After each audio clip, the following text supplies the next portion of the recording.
এইটা হচ্ছে মানে 7 দিনের অর্জন আমরা পিছনে লিখে রাখছি। অর্জনের সাথে 7 দিন যায় না প্রথম শব্দ। হ্যাঁ, অর্জন একটা লম্বা টাইমের ভেতর দিয়ে হয়।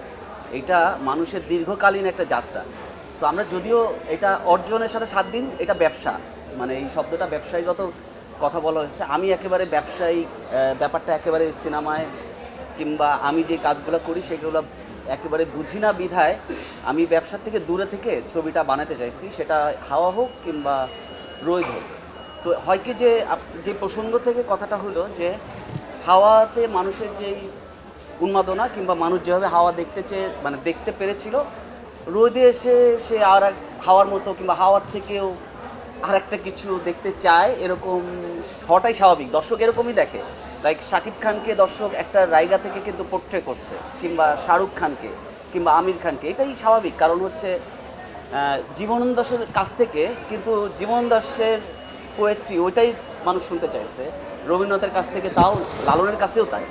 লালনের কাছে কিন্তু আমাদের যেই বিনোদনের যেই জায়গা, যে আমরা যেই গানগুলো শুনি সেই গান, লালনের কোনো একটা গান যদি সেরকম পেয়ে যায় যেরকম সস্তা লিরিক, তাহলে কিন্তু আমরা খুবই আশ্চর্য হব উনি এটা লিখছে কেন।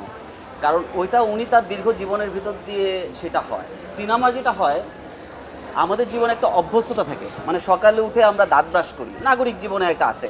হয়তো অনেক আগে দাঁত ব্রাশ করতো না মানুষ, কিন্তু সভ্যতার সাথে সাথে আমাদের দাঁত ব্রাশ করতে হয়। তো আমরা একদিন যদি দাঁত ব্রাশ না করি আমাদের অস্বস্তি হয়, কারণ এটা আমাদের দৈনন্দিন কাজ, মানে রুটিন। তো এই রুটিনের বাইরে যখন কোনো কিছু হয় তখন এক ধরনের অস্বস্তিতা তৈরি হবেই।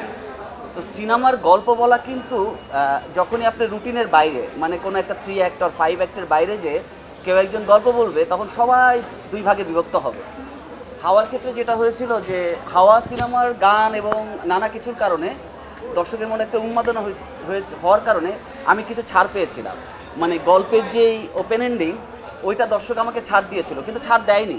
মানে হচ্ছে আমি বিভিন্ন জায়গায় শুনতে পেরেছি, লেখা লিখিতে পেরেছি, সামনাসামনি বুঝতে পেরেছি যে মানুষজন হাওয়ার এন্ডিং নিয়ে খুশি না। কিন্তু সেটা তো আমার কিছু করার নেই, আমি তো এই এন্ডিংটাই চেয়েছিলাম। তো আমি একটা ছবি 5-6 বছর ধরে কাজ করলাম, এন্ডিংটা নিশ্চয়ই আমি কোনোভাবে মিলিয়ে দিতে পারতাম। তো ওইটা আমি কিংবা রোদে নিয়েও একই রকম কথা হচ্ছে। সো আমার থার্ড সিনেমা যে দর্শক বুঝতে পারবে যে আমাকে তারা পুরোপুরি বয়কট করবে নাকি আমার ছবি দেখবে। সো বিষয়টা হচ্ছে যে যদি দেখে থার্ড সিনেমাও আমি তাদেরকে আনন্দ দিতে পারলাম না, এন্ডিংয়ে যে তারা যেটা চায় সেটা হচ্ছে না, উনি আর এক রকম এন্ডিং করেন, সেটা আমি বুঝি না, তাহলে তো আমাকে নিশ্চয়ই বয়কট করবে। তো আমি ওইটা পর্যন্ত অপেক্ষা করে তারপরে আমার সিনেমাগুলো কীভাবে হয়। না নিশ্চয়ই, মানে আমার কাছে মনে হয় যে সিনেমা যে কোনো আর্ট ফর্মে আমার তো ওই গাছটা থাকতে হবে যে আমি কী জন্য ছবি বানাই। আর ওই যে অভ্যস্ততার কথা বললাম, মানে অভ্যস্ততা, মানে আমি যেই ল্যাঙ্গুয়েজ, মানে আমাদের এখানে ল্যাঙ্গুয়েজ নিয়ে খুব কম কথা হয়, মানে ফিল্ম ল্যাঙ্গুয়েজ। সো সারা পৃথিবীতেই সিনেমা মানে কিন্তু একটা ওই সিনেমার একটা ল্যাঙ্গুয়েজ, ওইটা নিয়েই সবচেয়ে বেশি কথা হয়। আমাদের সিনেমায় কিন্তু ল্যাঙ্গুয়েজটা অনুপস্থিত। মানে সত্যজিতের ছবি, যে কোনো ছবি দেখলে এটা সত্যজিৎ রায়ের ছবি, এটা বোঝা যায়। ঋত্বিক ঘটকের ছবিও তাই। তো আমি যাদের ছবি দেখি, সেটা জিমজার মোশক, সেটা চাইনিজ ফিল্ম মেকার জাঙ্গিমোর হোক। সো জাঙ্গিমোরের ছবি আমি যখন দেখি, যেটাই ছবি দেখি, আমি ছবির শুরুতেই বুঝতে পারি এটা আমি যখন দেখেছি, আমি যদিও তার সব ছবি দেখেছি, কিন্তু আমি বলছি যখন আমি তার ছবি দেখেছি আমি শুরুতেই বুঝে ফেলছি এটা তার ছবি। কিংবা কিমকেদুকের ছবি 5 মিনিট দেখতে দেখতে বোঝা যায় এটা কিমকেদুকের ছবি। মানে ওইটার যে আসপেক্ট, ওইটার যে গল্প বলার ধরন, ওইটার যে ভিজুয়াল কিংবা ওর যে মেটাফোর, সেটা ওই ডিরেক্টরকে ক্যারি করে। তো হয় কি যে আমাদের এখানে ল্যাঙ্গুয়েজ, ফিল্ম মেকাররা ল্যাঙ্গুয়েজের ব্যাপারে খুব সচেতন না, এটা আমার ফিলিং হয়। যে আমরা কখনো কখনো হলিউড বলিউড দ্বারা প্রভাবিত। আমাদের বাংলা সিনেমার ফাইট কেমন হবে, আমাদের বাংলা সিনেমায় প্রেম কেমন হবে, আমাদের বাংলা সিনেমায় সামাজিক গল্পটা কেমন হবে, ঘরের গল্পটা কেমন হবে, আমাদের শহরের গল্পটা কেমন হবে, এইটা আলোচনার গল্প না। এটা হচ্ছে সিনেমা এমন একটা বিষয়, এটা পাঠেরও গল্প না, এটা সিনেমাটা করে দেখাইতে হয়। কারণ আমি যদি একটা ছবি না বানাই, আমি বলে দিলাম এটা অঞ্চলের গল্প, না, এটা হবে না। ওটা অঞ্চলকে দেখা যেতে হবে সিনেমার ভেতর দিয়ে, ওটার পাঠন কিংবা পঠনের ভেতর দিয়ে এটা হবে না।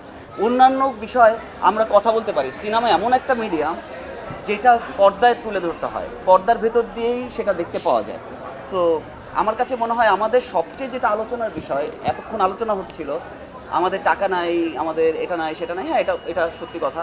এই নাই বিষয়টা নিয়ে যদি আমরা অনেক আলোচনা করি তাহলে কিন্তু আমরা আগাতে পারবো না, কারণ আমরা কিন্তু দরিদ্র দেশ, আমাদের পেঁয়াজও নাই, পেঁয়াজ কিন্তু আসতে হয় ইন্ডিয়া থেকে। তো এখন এই সমস্ত কিছু কিন্তু আমাদের আমদানি করতে হয়, কিন্তু আমরা এখানে কীভাবে ফসলটা ফলাবো সেটাও তো আমাদের ভাবতে হবে। আমাদের জৈব সারটা কী, আমাদের কৃষি পদ্ধতি কী, আমরা কিভাবে শস্য ফলাবো সেটা যেমন ইম্পর্টেন্ট, নিজস্ব চিন্তা। সিনেমারও তো একটা শস্যের মতো, আমি আমার সিনেমার গল্প, আমার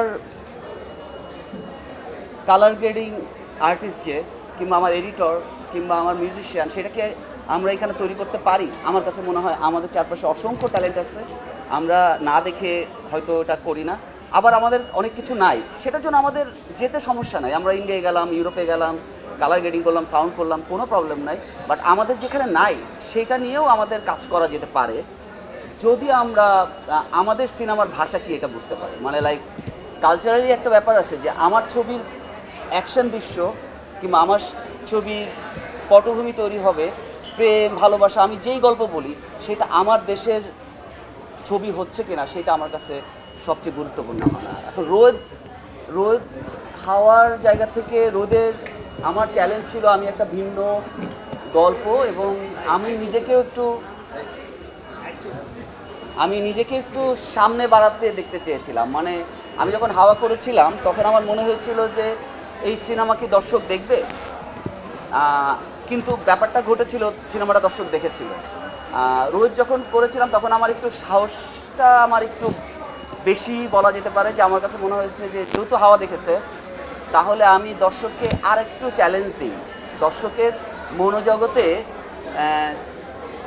চিন্তা করার দায়িত্বটা তো আমার একটু, মানে যারা ফিল্ম মেকার সবাই, মানে যে যে পেইন্টার, যে যে কবিতাটা লেখে, ও ও এখন শক্তি যখন কবিতা লিখছে কিংবা জীবন দর্শক লিখছে, তার কবিতা কি হুমড়ি খেয়ে পড়ছে সবাই পড়ার জন্য না, কিংবা ভ্যান গগ যখন ছবি আঁকছে তার ছবি তো বিক্রি হয় নাই, তার ছবি তো ফুটপাতে তাকে দাঁড়া করায় তাকে ছবি করতে হয়েছে। সো সো বিষয়টা ওই যে 7 দিনের অর্জন হইলে আমাকে অর্জনটা এখনই দেখাইতে হবে, কিন্তু আমি যদি একটু লম্বা টাইমের অর্জন বলি তাহলে সেটা লম্বা টাইম ধরে একটা সিনেমার একটা আর্ট ফর্মে অর্জন হয়। সো রোহিত আমার কাছে ওই চ্যালেঞ্জটার একটা কাজ ছিল যে আমি দর্শককে মনে আর একটু প্রশ্ন তৈরি করতে চাই, দর্শক ছবিটা দেখে আমাকে গালি দিক কিংবা ছবিটা ভালো লাগুক কিংবা ছবিটা যেটাই হোক, কিন্তু দর্শকের মনে কিছু প্রশ্ন তৈরি হোক, সে সিনেমা হল থেকে বের হয়ে কিছু প্রশ্ন করুক। কারণ এটা হয় কি যে সিনেমা প্রত্যেকে তার ব্যক্তিগত জায়গা থেকে ডিকোড করে, পার্সোনালি ডিকোড করে। কারণ আমি একটা ছবি বানাচ্ছি,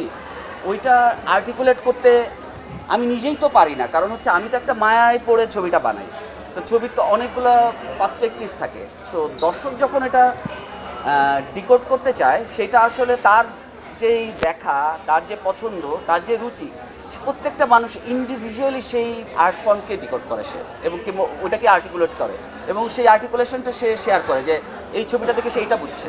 কিন্তু একটা ছবিকে যখন ছবি নিয়ে লেখালেখি হবে সেটা কিন্তু শুধুমাত্র পার্সোনাল চয়েস থেকে সেটাকে ডিকোড করলে হবে না, সেটাকে যুক্তি দিয়ে বোঝাইতে হবে যে এই ছবিটা কেন গুরুত্বপূর্ণ, কেন এই ছবিতে এই কথা বলা হয়েছে, কেন এটা। কারণ আমি তো আমার ছবিকে 10 বছর আগাইতে চাই।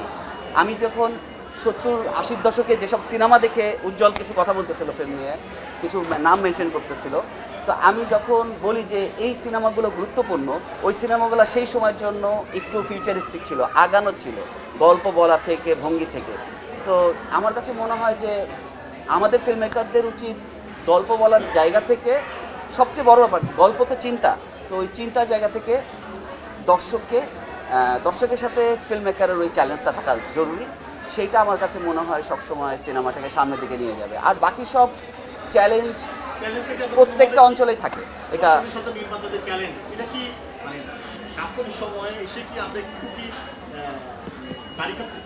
না, আজকে সিনেমা নিয়ে কথা বলছি আজ থেকে 7-8 বছর আগেই, বেশি বছর আগে না, 22 সালে যখন হাওয়া বেরোলো এবং পরাণ বেরোলো, একই সাথে দুইটা ছবি কমার্শিয়ালি সাকসেসফুল, এবং দুই ধরনের ছবি, জনরাগত জায়গা থেকে, স্টাইলগত জায়গা থেকে, প্রেজেন্টেশন, কিন্তু দর্শক সেটা খুব সমানভাবে আগ্রহ নিয়ে দেখেছে। এবং তারপরে ধারাবাহিকতায় আমরা ছবিগুলো দেখছি।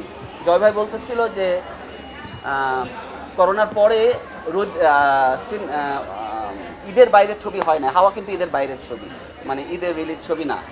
সো বিষয়টা হচ্ছে মানুষের আগ্রহ তৈরি হয়েছে সিনেমা নিয়ে কথা বলার, যেটা আজ থেকে কিছু বছর আগে একটা ইউনিভার্সিটিতে পড়ুয়া স্টুডেন্টরা কিন্তু বাংলা সিনেমা বলতে একটু খ্যাত ব্যাপারটা মনে করতো, এবং মনে করতো এটা নিয়ে তাদের কথা বলার বিষয় না। তারা বরঞ্চ একটু হলিউডের সিনেমা নিয়ে কথা বলবে, অর ইন্ডিয়ার কোনো সিনেমা নিয়ে কথা বলবে, সেটা সেটা তাদের জাতে ওঠে তারা। মজার ব্যাপার হচ্ছে আমি এখন বিভিন্ন ইউনিভার্সিটিতে যাই, আমাকে বিভিন্ন সময় দাওয়াত দেওয়া হয় হয়তো কথা বলতে। তো আমি দেখি যে সেখানে যারা সামনে থাকে তারা সবাই সিনেমা নিয়ে আগ্রহ, এবং সেটা আমার কাছ থেকে অন্য দেশের সিনেমা নিয়ে কথা বলতে তারা শুনতে চায় নাই, কিন্তু তারা শুনতে চায় বাংলা সিনেমা এবং সেটার রূপরেখা নিয়ে। সো এটা ইন্টারেস্টিং লাগে যে এই যে ইয়াং জেনারেশন তারা বাংলা সিনেমার প্রতি আগ্রহ হয়েছে, সেটা কি ফিল্ম মেকারদের অনেক আমরা সমালোচনা করতেছি, কিন্তু সেটা কি সমস্ত ফিল্ম মেকারদের এক ধরনের আমি বলবো সফলতা না? যে এই যে ভালো অনেক ধরনের সিনেমা আমরা এখন আর্টকে তকমা দিচ্ছি, কমার্শিয়াল বলছি, এই ডিবেটটা তো শেষ হবে না। কেউ একজন বলবে যে আর্ট বলে কিছু নাই, আমার কাছে যেমন মনে হয় আর্ট বলে কিছু আছে, আমি বিশ্বাস করি। আমার কাছে মনে হয় দর্শক যেহেতু এটাকে আইডেন্টিফাই করতে পারে যে এটা আর্ট হাউস ফিল্ম আর এটা কমার্শিয়াল ফিল্ম, আমি বলবো হ্যাঁ, এটা যেহেতু স্পষ্ট, এটাকে আমি ইগনোর করব কেন? এটা অলরেডি স্ট্যাবলিশ যে এটা আর্ট হাউস ফিল্ম, এটা কমার্শিয়াল সিনেমা, এবং সারা পৃথিবীতেই এটা আছে, গানের আছে, সব কিছুর মধ্যে আছে। নীলক্ষেতে কবিতার বই বিক্রি হয়, আর জীবন দাসেরও কবিতার বই বিক্রি হয়, তো ওটা আর্ট আর কমার্স আছে না? সো সব জায়গায় আছে। সো আমার কাছে মনে হয় এটা নিয়ে ডিবেট না করি আর কি।